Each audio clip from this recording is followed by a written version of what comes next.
Here's our funky little isosceles triangle business, which a lot of stuff will pull, like, if it looks a little weird, it's okay, promise. So now what we gotta do is we gotta pull 5 stitches along this edge here, and then we're gonna cannibalize these 5 stitches here to make a square. And the way we're gonna do that is we're just gonna pull it through, and I'm gonna show you, like, basically I'll show you how to make the relief stitches on the sides a little bit easier to see so that you'll be able to pull through faster, but for our foundation row you couldn't really do that. So alright, so ignore me while I do this. I'm going to pull 5 through, so don't ignore me, but whatever. 1, 2, and just try to make it as even as possible. 3, 4, I mean, there we go, and then 5. I try to get it as close to the last stitch as possible so that it looks even. Sometimes you'll have gaps when you first start out until you like know what your work looks like in order to make these work out. Alright, so pretty much, like, make sure that those 5 are separated. You're not going to knit on these anymore. That you're done with these. You're just working on these 5 and these 5. Okay? So go ahead, after you pick up those stitches knit side, you're going to purl them to get them as active stitches. 1,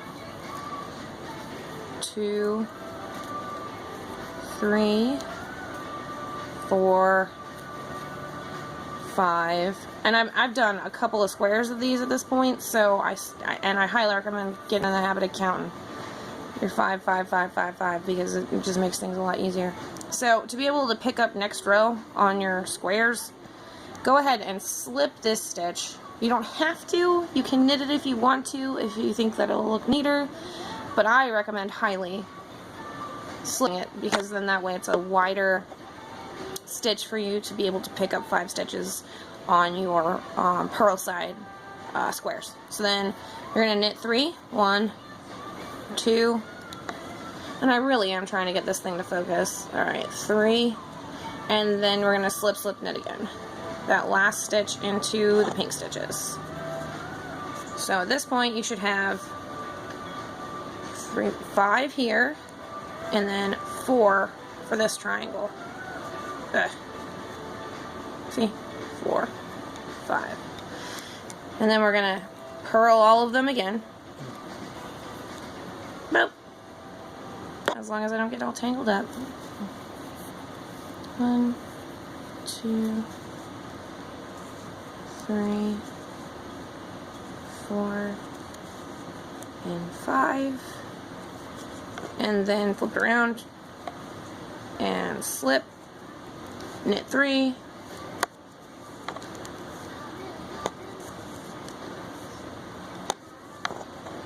and then slip, slip, knit.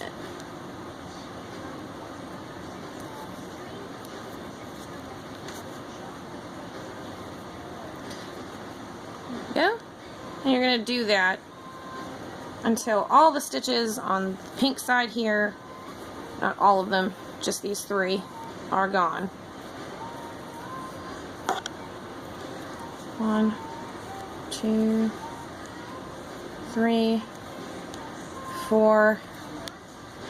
And the reason why I count the back stitches too is because I've had trouble sometimes with picking up this stitch by accident and making it all look messed up and having to come back out of my work. So 1, 2, 3, 4. I'm really trying to get it to focus. My phone is being crappy. Alright. And we're gonna boop, slip, slip, knit. Oh, we're almost there. Alright. Purl it again. 1, 2, 3,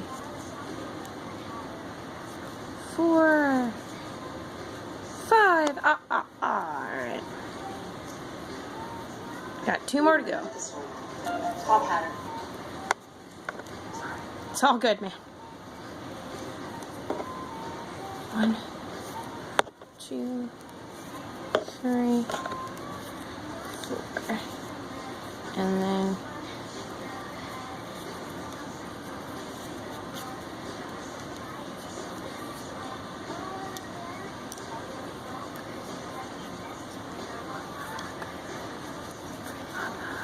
so what if I'm crazy? The best people are.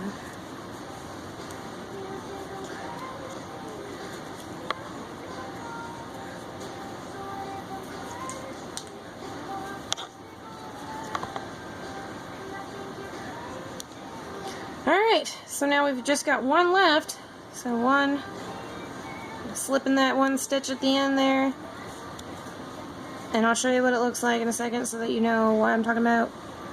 Because this is definitely you gotta see what it looks like. Slip, slip, knit. Bam! Alright, see? So that's why we slip, slip, knit. So it'll, like, all the purple will go on top.